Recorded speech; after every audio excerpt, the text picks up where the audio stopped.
Başarı Mekanı'na hoş geldiniz. Bugün çok kıymetli bir konuğum var. İklim Hanımcığım, iklim mi diyeyim, burçak mı diyeyim, ikisi de kullanıyor musun bilmiyorum ama. Kullanıyorum. İkisini de kullanıyorum. Hangisini canın isterse. Valla ikisi de birbirinden güzel. Seçemedim. Teşekkür ederim.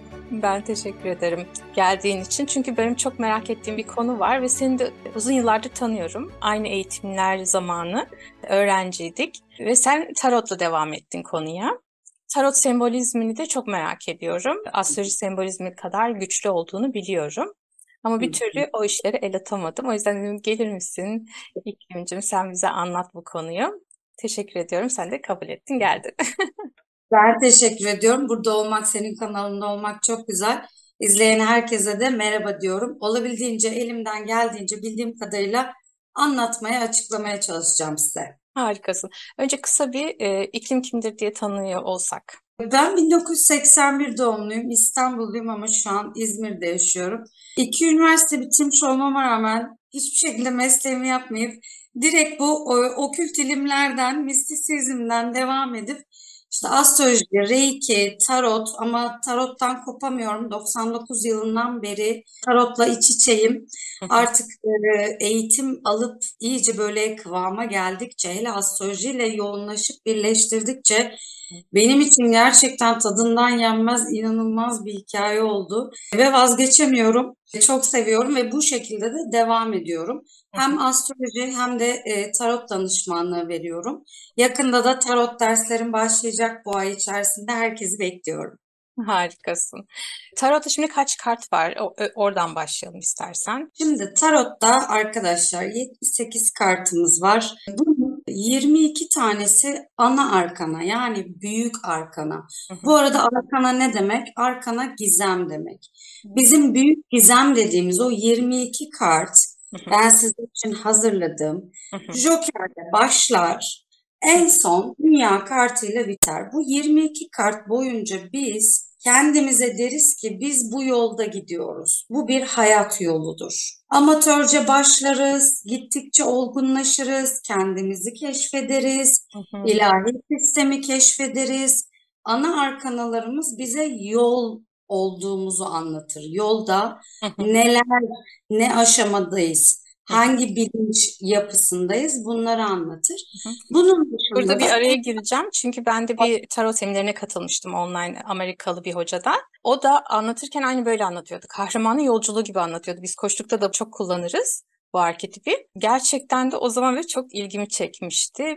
Neden bu kadar uzak durmuşum? İşte ön yargı gerçekten hepimizin önünde bent gibi ve ben de kendimde öyle bir ön yargı bulmuştum tarot kartlarına karşı. Ama sonra baktım, wow, çok değişik. O yüzden diyorum daha artık yakın bakmaya çalışacağım. gerçekten tavsiye ederim. Çünkü hayat yolunda yani o 22 kart bize o kadar fazla şey anlatıyor ki. Hı hı. O kahramanın yolculuğu dediğimiz şey sıfır sayısıyla başlıyor. Bir kere özellikle matematikle ilgilenen arkadaşlarıma da söylüyorum bunu.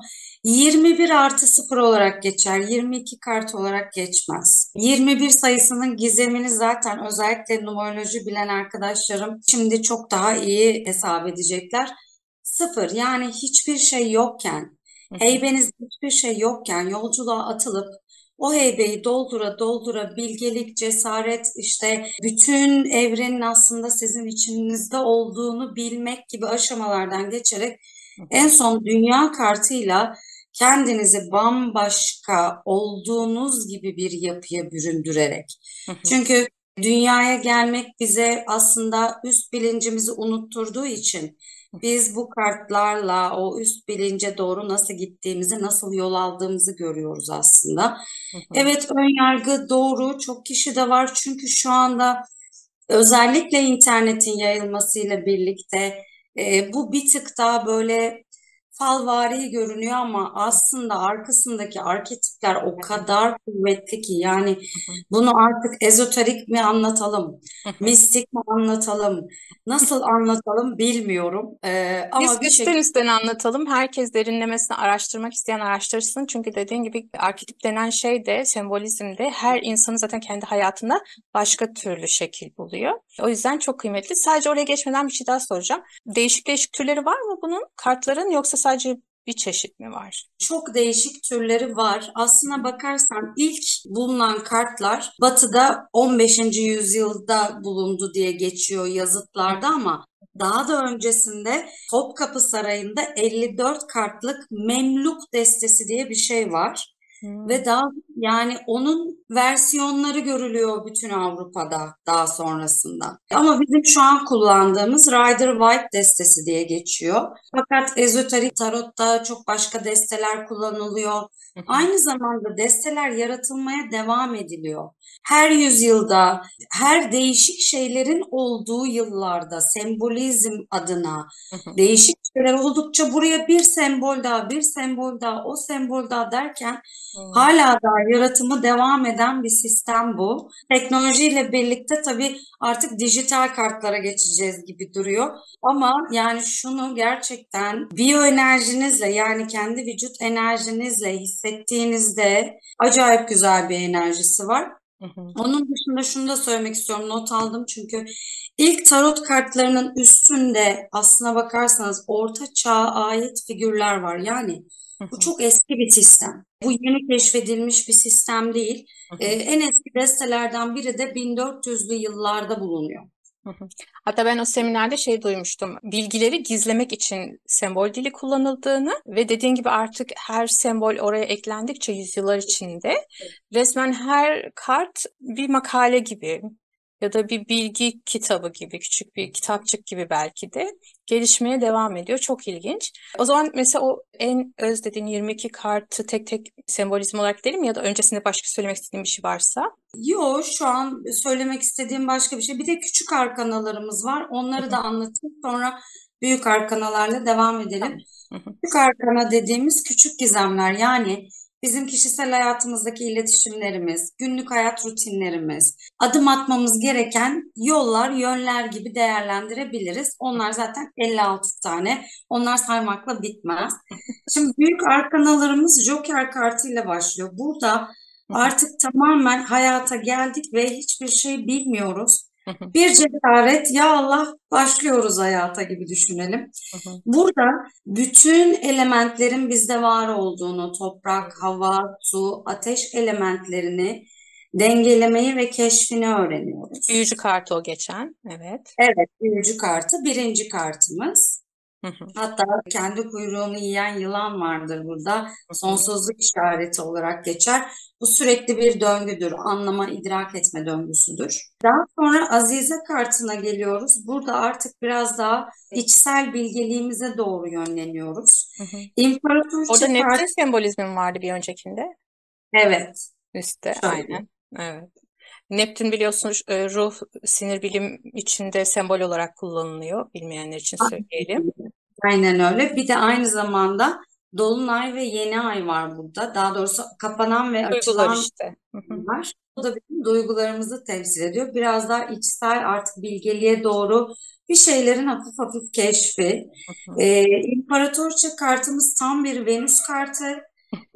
Bolluk, bereket, kadınlık, analık, doğurganlık kartıdır. Artık burada kendi benliğimizi keşfediyoruz. Evet, tam bir koç kartına denk geliyoruz daha sonra. İmparator kartı bize ne kadar güçlü durabileceğimizi anlatıyor aslında. Sabit de olsak, kararlı bir şekilde hareket edersek, çok güçlü semboliklerle Sandalyede de galiba koç başları var tuttuğu evet, yerlerde. Güzel. buralarda. Daha sonrasında Aziz kartına geliyoruz. Bu biraz daha inançlarımızı anlatıyor. Kendi inanç sistemimizi, içselliğimizi, olgunluğumuzu, neye inanacağız, neye inanmayacağız bunun kararını almaya çalışıyoruz burada. Ve aşıklar kartıyla aşık oluyoruz ve ana rahminden tamamen kurtuluyoruz. Yani o bağlı olduğumuz kordonu, annemizle olan kordonu tamamen kesip bir başkasıyla bütünleşmek için yola devam ediyoruz. Araba kartı bize diyor ki artık birazcık tecrübe edinmeye başla ve bu tecrübelerinle yol almaya devam et. Eğer kararlı, istikrarlı olursan, doğruyu yanlışı çok net algılarsan dümdüz bir yolda engebesiz gidebilirsin ama ne olur dön bak tecrübelerine diyor. Hı hı. Daha sonrasında güç kartı bize aslında bir sadece sevgi gösterisi ile Hı hı. koca bir aslanı bile bir kediye çevirebileceğimizi, bakın kuyruğunu kıstırmış, gördünüz mü bacağının Aa, arasına? evet. Evet. Sevgiyle halledilmeyecek şey yoktur ve dünyadaki en güzel güç sevgidir diyen karttır bu. Hı hı. Ve ermiş kartımıza geldik. Artık burada diyoruz ki içimize dönüyoruz. Bakıyoruz biz ne yapmak istiyoruz, ne yöne gitmek istiyoruz. İç sesimizle aslında hayatımızda yaptığımız şeyler bir mi gidiyor? Biraz daha böyle bilgelik kartı gibi, içe dönmek gibi, Hı hı. astrolojideki 12. ev gibi çalışır Hı. bu.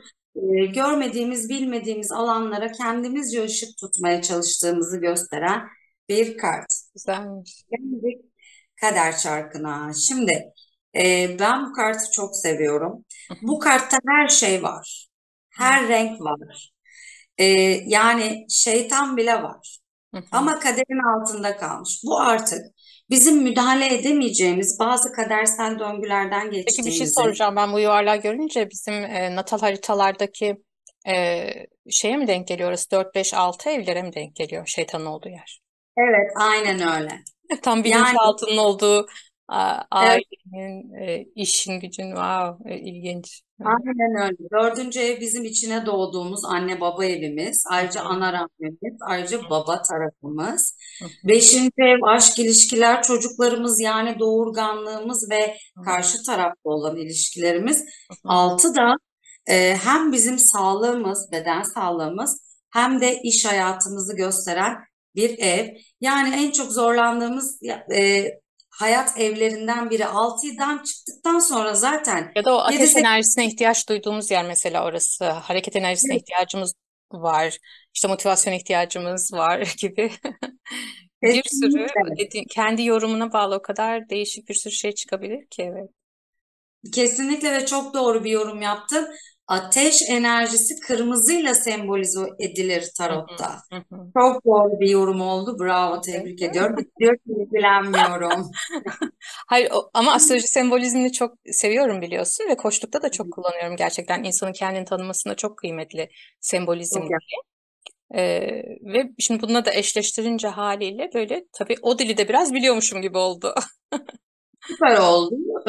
Bence üstüne git. Çok iyi gelecek sana diye Evet. düşünüyorum. Hem koçlukta da yardımcı olacaktır. Hı hı. Burada artık gerçekten bu çarkın içinde olduğumuzu ve bizim müdahale edemeyeceğimiz gelişmelerin olacağını, ektiğimizi biçeceğimiz bir zaman olduğunu gösteren bir kart. Hı Ve hı. adalet kartı. Hı hı. Burada haklı davranmak, kendi hakkını savunmakla alakalı bir kart. Burada biz hak, hukuk, adalet nedir? Kendi hakkımıza girmek, girmemek, başkasının hakkını kollayıp kollamamak ne demek? Bu karttan artık öğreniyoruz ve ondan sonra hayata olan bakış açımız tamamen değişiyor. Dünyanın alt üst olduğu yer gibi olmuş, hani derler ya, altı üstünden belki iyidir, ne biliyorsun, tam öyle olmuş. Aynen öyle. Neden? Aslında ben bu kartı kötü bir kart olarak görmüyorum. Çünkü asılan adam gayet rahat. Yani ayakları keyifli, Emrah tek kafası ışıklı gibi, aydınlanmış gibi. evet, yani yukarıyı gördü, bir de aşağıyı gördü. Tamam, Hı yani hı. Hı bilinci komple açıldı artık. Farklı bir bakış açısına sahip. Yukarıyı da aşağıyı da biliyor gibi düşünebiliriz. hı. Hı. Ve ölüm kartı, e, ölüm kartında artık biz tamamen var olan yapıyı yıkıp yepyeni bir şey kuruyoruz. Bu kadar edindiğimiz bilgilerle. Aslında bu bir başlangıç kartıdır.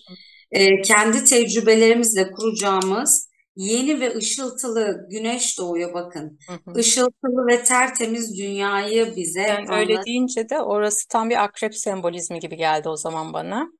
Değil mi? Evet, evet öyle çalışıyor zaten. Ama yani bir anka kuşu gibi çalışıyor. Hı hı. Ama bir daha yanıp kül olmuyorsun. Çünkü artık burayı kuruyorsun. Hı hı. Yepyeni bir şey inşa ediyorsun ve tamamen kendi tecrübelerinden yapıyorsun bunu. Harika. Hı hı. Gelelim denge kartımıza. Burada artık hayatla nasıl ahenk, uyum içerisinde olacağımız kendi gelir gider dengemizi, hak hukuk dengemizi, insanlarla olan ilişkilerimizin dengesini nasıl sağlayabileceğimizi öğreniyoruz. Hı hı. Şeytan kartı aslına bakarsanız tamamen bağımlılıklarımızı, Hı hı. tutkuyla tutunduğumuz, birçok zaman bize zarar verse de bırakmayı asla beceremediğimiz, istemediğimiz şeyler konusunda bizi uyarıyor. Hı hı. Diyor ki bir şeye sıkı sıkıya bakın, Hı zincirlerle bağlılar boyunlarından. hı. O yüzden Bu acı çekiyorlar. Çok güzel tevafuk oldu. Çarşamba günü bir program yayınlandı.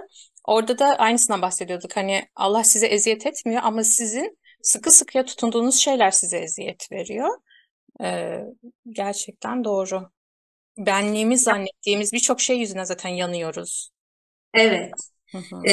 Şimdi mesela bir kişiye, bir ilişkiye tutunursunuz. Hı hı. Çok seviyorum diye tutunursunuz ama o sürekli sizi yaralıyordur, üzüyordur. Hı hı. Bu bağımlılıktır arkadaşlar. Bağlılık başka bir şey. Bu kart bağımlılığı anlatır. Her türlü bağımlılığın gereksiz olduğunu, kurtulmamız gerektiğini anlatır. Ay, Oldu da kurtulmadık. Bakın ne oluyordu. ne oluyor? Kule kartı. Ee, Kuleden ani bir bakıyorlar. ani bir şimşekle yani Hı. aniden yıkılan düzen, Aa, yuva, okey.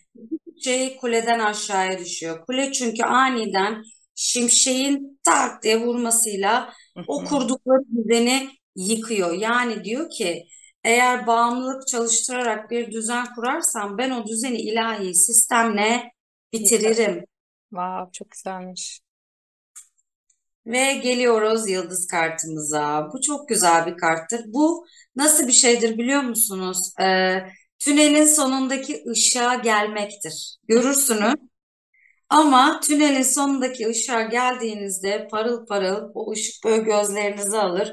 Hı İşte hı. bu kart öyle bir kart. Yani birçok Orada kaç sıkıntı. tane yıldız var? Küçük yıldızlar. Burada 6-7 tane yıldız var. Bir tane de büyüğümüz var. Bu aslında güneş olarak geçiyor ama yıldız gibi resmedilmiş. Hı hı. Ee, Ama güneş de bir yıldız zaten. tabii ki öyle. Yıldızımız var. Ama beyaz yıldız değil, sarı yıldız diyelim. Evet. Ee, da artık çok acı çektik ve hak ettiklerimizi alıyoruz, bereketleniyoruz, bolluğumuz artıyor. Hı hı. Artık gerçekten çırılçıplağız. Yani her şeyimizi attık, her şeyden arındık ve o ilahi ışık bize artık huzur, mutluluk ve kendimizi nasıl diyeyim, kendimize teşekkür Sen öyle etmemizi. derken ben şey hissettim. Hani dedim ya bu kendi yargılarımızdan soyunmuşuz. İşte istek arzunun yakmalarından soyunmuşuz. Sadece kendimiz kalmışız ve sanki öze ermişiz. Özü duyabiliyoruz gibi. Güzel. Evet, aynen öyle.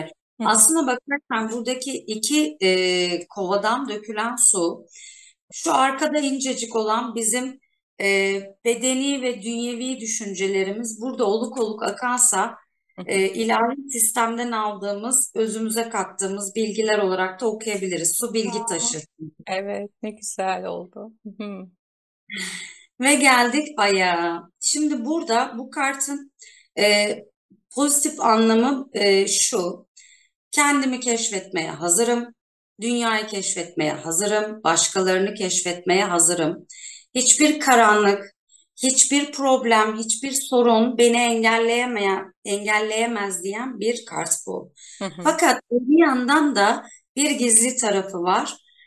Akrebit bir yapısı var bu kartında ve gece kartı olduğu için Hı hı. e, gizli saklı, arkamdan dönen dolapları da görmeye niyetli miyim acaba Hı hı. sorusunu getiriyor negatif anlamda da aklımıza ama onun da sonucu pozitif sonuç itibariyle. Hı hı.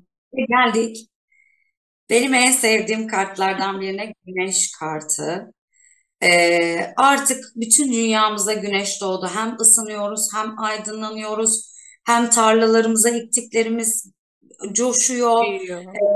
Üreme dönemindeyiz. Artık e, bir şekilde her türlü yaratım sürecindeyiz ve bunu çok verimli bir şekilde Tam yapıyoruz. Başak sembolizmi gibi olmuş.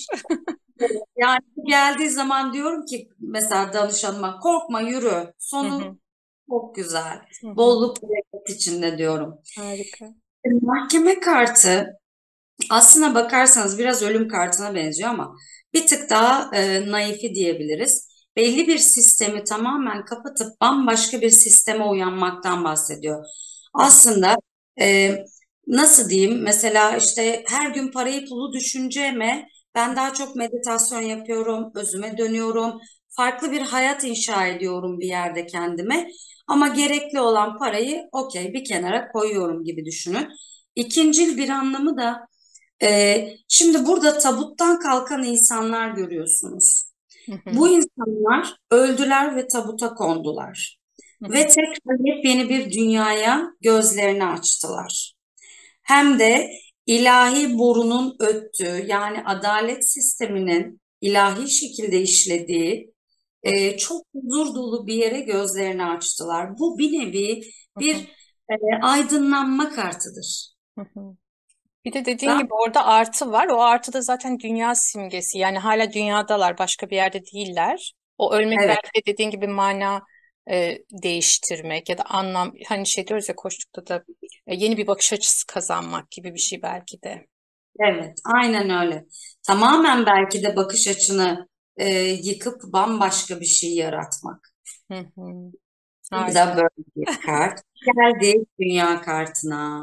Dünya kartı diyor ki artık hazırsın. Artık sen her şeye hazırsın. Ben sana iyiyi de kötüyü de, bağımlılığı da, özünü de, arkandan dönenleri de, senin neye azmin var, neye azmin yok, aşkın kim, ailen kim, hepsini gösterdim. Hı hı. Sıra artık sende. Bu altı üstü mum olan sihirli değneği sana veriyorum. İstediğin yere aydınlat. Artık tercih senin. Yani aslına bakarsan diyor ki ister kötü ol ister iyi ben sana her şeyi gösterdim artık seçim senin. Harika. Yani böyle anlatınca dediğim gibi tam bir kahraman yolculuğu gibi o koçtan başlayıp koçun çocuksu hali işte sonra beslenme, barınma, sonra işte bir arayış, aileden kopuş, Evet. tam başardım zannederken aslında hani ilişkilerle bu sefer sınanmak, ne bileyim akrepte yanmak, yeniden doğmak çok güzel gerçekten. Ağzına sağlık. Teşekkür ederim, rica ederim. Diğer mini arkanalarımızın da Hı hı, bazı tabii ki sembolizmaları var. Hepsini göstermeyeceğim. Şimdi burada hı hı, değneklerimiz var. Değnekleri şöyle bir göstereyim arkadaşlar görsünler. hı hı, Asa olarak da geçer. Bunlar ateş grubudur arkadaşlar. Koç, aslan, yayı temsil eder. hı hı. Zeytin dizmiştim. Hatta e, bakayım aslını da gösterelim. Gösteremedim. Ama onlar ateş elementini mi simgeliyor? Evet. Hı hı. Bütün renkler ateş elementini simgeler, Hı. harekettir. O zaman hareket evet. Evet, hızlıca hareket etmek demektir. Hızlıca yol almak demektir. Aynı zamanda girişkenlik. Hani bir koç, aslan, yay gibi kendini gösterme, bir işe girişme, ben buradayım deme ya da mesela bir yay nasıl ben buradayım der. İpini koparır bütün dünyayı gezer. Ben buradayım deme şekli odur mesela. Hı hı, Bir koç aniden bir işe atlar. hı hı, Her türlü önderlik eder, gider başlatır. hı Ya da aslan her zaman ben buradayım bir saniye der ve ağırlığını mutlaka koyar. hı, İstiyorsa hız kazandırır işe. Onun gibi düşünelim. Şimdi burada kupalarım var. Kupalar su grubu, hı hı. akrep, yengeç, balık. Burada biz biraz daha duygusalız. Şimdi mesela kupası bakalım bize der ki asla başlar hepsi 10 taneler. Birden itibaren aynı bizim büyük arkanaların yolculuğu gibi bir de çok amatördür, iki de öğrenme hevesi vardır, üçte girişkendir, dörtte bazı kazıklar yer, beşte biraz daha olgunlaşır, altıda önlem almayı öğrenir, yedide kendisi bu sefer kendi planlarını yapar, sekizde tamamlanmaya doğru gider, en büyük olgunluğudur, dokuzda tamamlanma enerjisine girer ve onda bitirir. Sayısal değer olarak da bu Bu da şekilde bana gidiyor. neyi anımsattı şimdi sen öyle söyleyince. Her biliyorsun ev 30 derece. O zaman 3 derecede bir kart değişiyor ve duygu değişiyor. Ee, 3 orbunu hatırladı. Wow, çok güzelmiş. Nasıl uyuşuyor değil mi? Acayip Evet. ya. Numerolojik olarak da çok uyuşuyor. Numerolojide de böyle. Hı hı, 9 tamamlanma sayısı ve artık bizim aslında çakralarımızla da alakalı. 8 9 artık 10'uncu zaten tamamen yukarısı oluyor. hı hı, Hani eterik, enerjik beden ve aura bedeni de çıktıktan sonra hı hı, artık orası son nokta oluyor. Mesela burada bizim kupa dediğimiz su grubunda artık bu grupta duygular şelale. Su grubu burçlar nasıldır? Duygulu insanlardır. evet. Biraz da suyu düşünelim. Su bilgi taşır ama eğer çok kıvrımlı bir yerden geçiyorsa hız kazanır. Hı hı, Yıkar geçer orayı. hı Ama durgun bir suysa sakin sakin. Aksine içindeki canlılara hayat verir. hı, evet. Ee, Yani acayip verimli aslına bakarsan ama genel anlamda duygusal bir tarafımızı çalıştırıyor. Şimdi bir de bizim kılıçlarımız var. En sevimsiz kartlarımız diye geçer. Hava Onlar da hava grubu, grubu mu? Hiç şaşırmadım. ikizler, terazi ve kovalar. Burada bütün karakterlerin elinde kılıç görürüz. Hı hı, Kılıç sembolizmi öncelikle ben sana karşı buradayım olarak çalışıyor. hı hı, Şimdi bir danışmanlıkta bu insan bana ne hissediyor dediğinizde bu kart geldiğinde iki tarafa da kılıç çekmiş. Ne sana bir şey hissediyor ne kimseye bir şey hissediyor. hı hı, Hissetmek istemiyor şu an. Gözleri de kapalı. Görmek de istemiyor. Oturduğu için hareket de etmek istemiyor. Şimdi hı hı, kılıçlarda biraz asabiyet var. hı hı. Biraz ihanet var. Biraz laf söz, sivri dil var. Biraz kendine eziyet etme var. Hı. Yani sadece kılıçları karşı tarafa değil, kendi içimize de yöneltiyoruz. Yapamazsın, demezsin dediğimiz o iç sesimiz, egomuz var ya, Hı hı. kılıçlardır işte hava grubu. Hmm. Ve tılsımlarımız var. Tılsımlar para demek arkadaşlar. O da toprak Toprak, mı onlarda? Evet. evet, boğa, oğlak, başak. Tılsımlar bize bolluk, bereket ve şans ve fırsatları hatırlatır. Maddi gelirleri hatırlatır. İş fırsatlarını hatırlatır.